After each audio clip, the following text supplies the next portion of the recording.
How we doing today? Nice to see you. Today we're here to talk about the one that started it all, the Canon 70D. Stick around.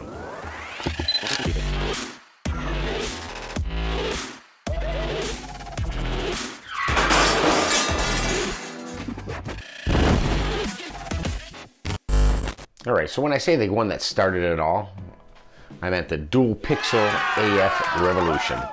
Being able to sit in front of a camera and just let the camera focus on you and do its thing, keep you in focus the whole time, confident that it's not going to be fluctuating back and forth on the background, and allowing you to take things and put them into the line of sight and be like, hey, look at that, there it is, and then take it away and it focuses back on me. So that was a huge thing, being able to have a camera that would stay focused on you while you were doing video.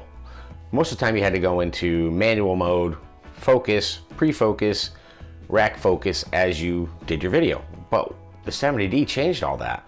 They went to a dual pixel AF system. So essentially the pixels are reading two different shades and then judging how the contrast is going to be, rather than just a standard contrast detection system where it's just looking at the edges. It's magic to me, but it works. I had a T5i. Now that one had the hybrid system in it. It worked okay. When I used the standard 18 to 55 kit lens, it worked fine. It would rarely lose me, but it was still unsure with different lenses. With the 70D here, it just sticks on you. It just stays in focus no matter what you do. So if I move in, I move out, it stays with me. It's amazing. Oh, by the way, all this is being filmed on the 70D. I had an 80D. I never actually owned a 70D. Everybody, like Casey Neistat and other people who used the 70D said the 80D wasn't as good as the 70D. I couldn't tell you. My 70D worked great. My 80D worked great. It focused great, took amazing pictures. I did tons and tons of portraits with it, landscapes, general photography, video, lots of YouTube videos, and I never had a problem with the camera. It worked fine.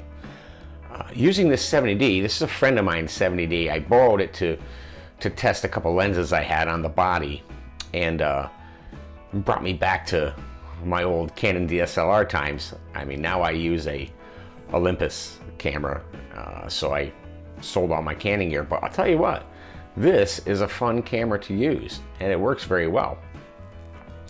As you can see in this little test here, no matter where I move this bucket of oranges, it stays in focus on it.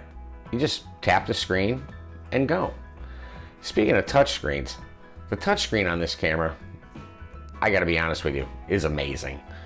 Canon's menu systems, top notch, as far as I'm concerned. I might be biased because I learned on Canon, but the intuitive menu system, it's just great. Everything has a place and it makes sense where it is. Not only does everything make sense, but you can make your own separate folder that you can touch to, have your card format, the things you use the most in the menus. But quite frankly, you rarely have to go into the menus on a Canon, especially on a prosumer model like the 70D. Almost everything you need is on the outside of the camera. You have your ISO button, your exposure button, you have two dials for your aperture and your shutter, locking dial for your modes, info button, display buttons. It's got pretty much everything you need. And the simple fact is that this touch screen is just amazing, especially for when you're doing video. If you want to rack focus real quick, you just tap the screen and boom, there it goes. I'm not going to get into the weeds on all the technical specs of the 70D, but everybody knows it's a 20 megapixel sensor, which is more than enough. The image quality on it, does it hold up today? Yeah, of course it does. It was a great camera when it came out, and it's still a great camera today. You definitely can't get hurt with this camera. If you're looking for a DSLR that you're gonna hybrid do video and photography, you know, and you're looking to not break the bank, this 70D is not a bad choice. I've seen them for sale from anywhere from $250 up to $450, $500 that you can buy one of these bodies. And let's be honest, a lot of them were like brand new. Most of them were time they were used for video. That means the shutter has got barely any life on it. It hasn't been used at all. You can check the shutter counts on them. So if you're looking for a hybrid photo video camera and you don't need 4K, although this is shot in 1080p at 24 frames a second, and I'm uploading it in 4K. So it's gonna say it's 4K, but it's 1080. So do you need 4K? Honestly, I still don't think you do. I think the 1080 holds up. I'm gonna be returning this tomorrow, so I figured I better get this video out of the way and do my thoughts on the 70D. Another classic, man. This thing has started a revolution. Now pretty much every camera Canon makes now has dual pixel autofocus in it, or a upgraded version of. It just works so good. It's amazing. Anyway, I'm gonna leave you with these pictures, and if you have any questions on the 70D, I'd be more than happy to answer them. Although this is not my camera, it's okay. I know quite a bit about it.